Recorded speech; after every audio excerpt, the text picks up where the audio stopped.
Terbongkarnya kasus penculikan anak balita berusia 4 tahun di Makassar jadi cerita indah akan doa orang tua yang terjawab untuk bertemu lagi dengan buah hati yang lepas dari pelukan.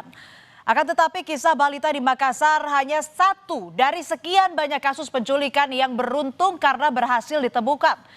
Masih banyak keluarga yang harus bersabar menahan duka menanti sang buah hati yang tak kunjung ada kabar.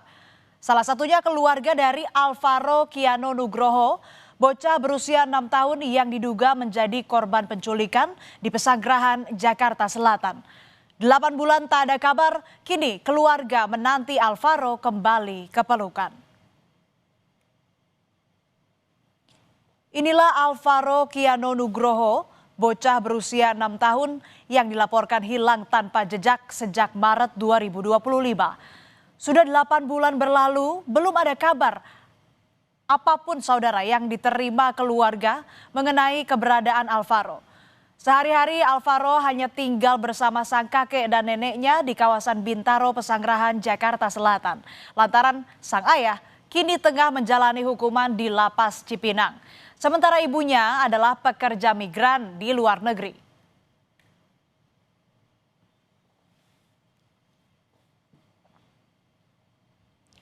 6 Maret 2025 adalah hari di mana sang kakek melihat terakhir kali sang cucu. Kala itu masih di bulan Ramadan. Alvaro seperti bocah-bocah sebayanya pergi ke masjid untuk berbuka puasa dan sholat maghrib. Tak ada yang curiga dengan kepergian Alvaro ini lantaran Alvaro memang kerap ke masjid kala waktu sholat tiba. Hingga akhirnya pada malam hari, Alvaro yang tak kunjung pulang membuat seisi rumah cemas dan mencari keberadaan Alvaro. Di tengah pencarian ini, sang kakek mendengar jika ada pria misterius yang mengaku sebagai ayah Alvaro dan mengajak sang cucu pergi. Di masjid itu pas jam 5 itu menanyakan, ditanya sama marbot, itu ditanya, "Pak, nyari siapa?" "Saya nyari anak saya," gitu.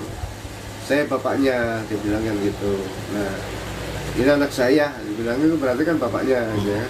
Nah udah begitu, marbot itu nggak memperhatikan orang yang datang itu, hanya menunjukkan bahwa anak itu main di atas di lantai 2, gitu kan. Nah setelah itu nggak tahu lagi. Nah tahunya marbot nanya gitu, kita juga dikasih tahu sama marbot itu setelah 2 hari kemudian baru dikasih tahu. Hilangnya Alvaro membuat keluarga tak tinggal diam begitu saja. Malam itu juga sang kakek bergegas melapor ke Polsek Pesanggerahan. Namun karena belum 24 jam, laporan sang kakek baru resmi dibuat pada keesokan harinya. Di tengah pencarian ini pihak keluarga kembali diuji dengan munculnya penipu yang mengaku mengetahui lokasi Alvaro. Bukannya memberi titik terang, para penipu ini justru memanfaatkan situasi untuk meminta uang sebagai imbalan. Dari kampung ke kampung, dari RT ke RT, RW ke RW, itu kita sudah telusurin yang terdekat. Ada petunjuk di sana kita telusurin, ada petunjuk di sana kita telusurin. Bahkan pernah ada juga petunjuk dari, ada di terminal Tanjung Priok, anak saya lari ke sana nyari itu. Ada di Cengkareng, dicari di Cengkareng ternyata nggak ada. Info itu dari IG yang masuk ke IG anak saya, ibunya Alvaro. Nah, ibunya Alvaro telepon kemari, kirim IG suruh nyari. Loh, kita nyari seperti ini kan susah. Minimnya petunjuk karena tidak adanya CCTV di sekitar lokasi tempat Alvaro hilang membuat pencarian Alvaro terkendala. Meski demikian, polisi tetap menyelidiki keberadaan Alvaro. Bahkan area pencarian Alvaro diperluas hingga ke Cilegon dan Batam. Lebih dari 8 bulan berlalu sejak Alvaro Kiano dilaporkan hilang. Berbagai upaya pencarian telah dikerahkan namun keberadaan Alvaro masih misterius. Doa tak henti terucap dari keluarga Alvaro berharap agar Alvaro dapat segera kembali pulang ke rumah dengan selamat. Informasi sekecil apapun mengenai Alvaro kini bagaikan secercah harapan untuk bisa menemukan keberadaan sang bocah.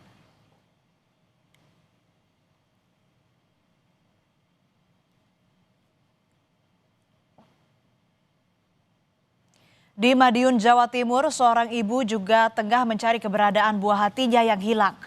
Renanda Maharani Karisma Wardana, gadis berusia 20 tahun, warga Jalan Tawang Krida, Kota Madiun, Jawa Timur, sudah sepekan hilang tanpa kabar. Sebelum hilang, saudara, Risma sempat pamit untuk pergi mengaji. Namun setelah itu, Risma hilang tanpa jejak. Linda Purwati, seorang guru PAUD di Madiun, Jawa Timur ini tak menyangka jika putri sematawayangnya bakal menghilang begitu saja. Pada 3 November, Risma hanya berpamitan pada sang ibu untuk pergi mengaji dan akan mampir untuk berbelanja membeli sabun. Saat itu Linda sempat berpesan ke Risma untuk menyusulnya ke posyandu. Akan tetapi hingga pukul 12 siang, Risma tak kunjung datang dan tidak berada di rumah ataupun di tempat mengaji. Setengah 9 tuh dia pamit sama saya untuk ngaji. Setelah ngaji dia mau beli sabun di Samudra karena sabunnya habis. Tapi saya tunggu sampai jam 11, ternyata anaknya belum datang juga. Sampai jam 12 saya tunggu, ternyata anaknya belum datang. Kedua orang tua Risma telah melapor ke Polsek Kartoharjo. Polisi telah menyebar informasi ke masyarakat seperti foto dan identitas tentang Risma. Selama sepekan, orang tua Risma juga sudah berkeliling ke berbagai tempat termasuk ke rumah kerabat untuk mencari keberadaan Risma.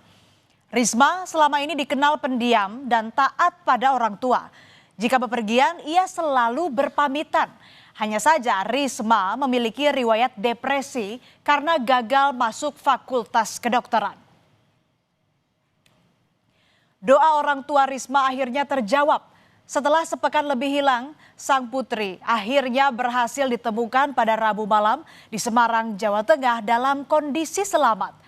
Mendengar kabar sang putri ditemukan, sang ibu langsung datang menjemput Risma untuk melepas rindu setelah sepekan lebih berpisah dengan sang buah hati.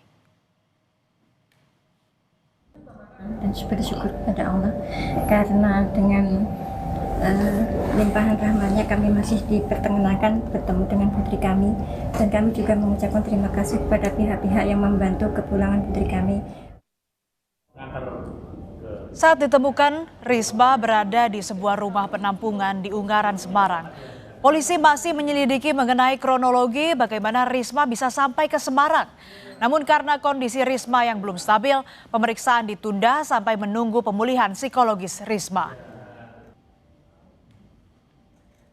Seminggu ini alhamdulillah tadi malam Babin Kamtimas kami dari Tawangrejo memberikan informasi adanya keberadaan saudari RM yang sudah hampir seminggu ini meninggalkan rumah dan ada di Semarang. Tidak ada istilah penculikan, memang anak ini meninggalkan rumah tanpa izin dan sejauh ini indikasi penculikan. Bagi orang tua, anak adalah pusat semesta. Maka ketika buah hati hilang dari dekapan, dunia orang tua tak hanya terhenti, tapi juga runtuh seketika. Rasa sakit yang dirasakan bukan sekadar kesedihan biasa, melainkan hilangnya esensi kehidupan. Perlu kepekaan dari seluruh pihak untuk waspada, mencegah agar kasus penculikan tak lagi terjadi di tengah masyarakat.